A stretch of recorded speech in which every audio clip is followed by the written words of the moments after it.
Você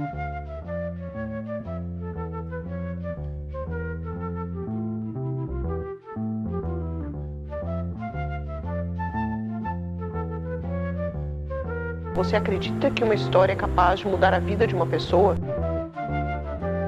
As histórias permitem com que as pessoas desenvolvam uma nova ótica sobre a vida.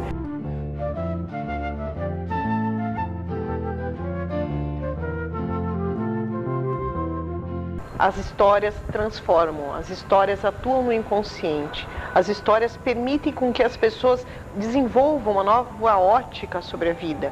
Então, trabalhar a contação de histórias aliado, à consciência ambiental é totalmente benéfico, não só para os resultados esperados, como também para a formação de uma população mais consciente, desde a tenridade. Então, trabalhar com crianças, adolescentes, com a contação de história ligada ao conceito da consciência ambiental, vai promover realmente uma mudança significativa em toda a comunidade, eu acredito. Eu acredito que muitas escolas já trabalham isso há muito tempo, As escolas ligadas à antroposofia já trabalham esse conceito, a escola indiana já trabalha esse conceito, algumas escolas já têm muito enraizado isso nessa consciência, mas eu acho que muito ainda está em fase embrionária, porque ainda é como se fosse uma disciplina complementar, como se fosse uma atividade complementar, quando deveria ser a atividade prioritária dessa formação.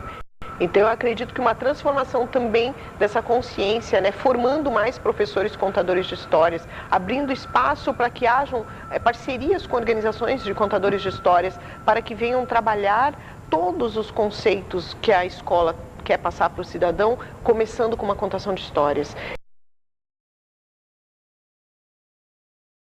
Que a história abre esse espaço no inconsciente do ouvinte para que ele possa receber novas informações e, a partir daquele momento, agir de uma maneira diferenciada em relação à vida. Eu já ouvi vários feedbacks de pessoas me dizerem, até pacientes de hospital, paciente cardiológico, depois de uma contação de história minha, olhar para mim e dizer: você acredita que uma história é capaz de mudar a vida de uma pessoa? E ele disse assim, porque a ficha caiu naquele momento. Então, aquela ficha pode cair naquele momento em que a pessoa ouviu a história, ou pode ficar reverberando por um tempo e reproduzir através das suas atitudes o que ela ouviu de uma história, sem ela ter consciência. Esse senhor, naquele momento, teve a consciência do clique. Mas muitas pessoas não têm a consciência, mas vão passar a agir como? Ele atrai um público muito heterogêneo.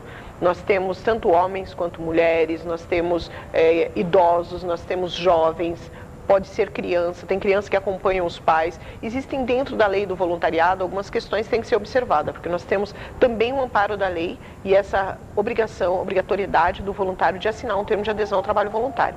No caso de ser um menor de idade, ele vai precisar de uma autorização do pai para que ele exerça esse trabalho, e ele também precisa ficar distante dos ambientes de fragilidade. Por exemplo, eu não posso colocar uma criança no hospital para contar histórias, porque é até uma questão do ambiente ser insalubre para ela. Mas ela pode muito bem acompanhar uma contação de história, por exemplo, numa casa-lar. Teve uma criança, e é extremamente inspirador isso, eu chego até a me emocionar. Uma criança sentou ao lado de um menor de rua que tinha sido acolhido, para ler história para ele. E aquele menino, aquele jovenzinho, encantou tanto aquele menor, que ele ficava olhando assim e falava: olha como o Piazinho sabe ler desse jeito. Nossa, como você lê bem. Será que eu consigo também? O menino: claro que você consegue. Então, é de igual para igual. Eles estão falando a mesma língua, Eu chegar como adulto para uma criança em situação de risco e falar: leia, você pode transformar a tua vida, é uma coisa. Eu colocar um jovem, de uma faixa etária igual a dele, compatível, com uma habilidade excelente na leitura, vai inspirá-lo. Ele fala: se ele pode, eu também posso. Isso é o que nós precisamos fazer na transformação. Criar exemplos inspiradores dentro das pessoas para que ela encontre possibilidades. Porque muitas vezes a pessoa que está à frente de uma empresa, da decisão de um patrocínio, ela não tem muita visão, ela não tem muita consciência sobre esse processo da educação aliado à formação dessa consciência ambiental. Então, é muito mais difícil trazer isso para a pessoa que está ali à frente da decisão de vou patrocinar ou não um projeto. Mas eu acredito que é questões também de alinhar, buscar políticas públicas que também tragam essa mesma visão, que também sejam, converjam para esse mesmo ponto de vista, né? Que a educação é importante e educar através da contação de história, que para mim é a melhor maneira de promover uma transformação do indivíduo, né? Haja visto que os grandes líderes são excelentes contadores de histórias. Hoje o storytelling é trabalhado dentro do ambiente corporativo, é trabalhado dentro do ambiente da mídia, né? A multimídia já trabalha, né, as funções do storytelling, de contar a história, de conhecer a essência, a biografia de algo. Então, a história pode muito bem responder a esse anseio de fazer uma população mais consciente sobre a responsabilidade ambiental.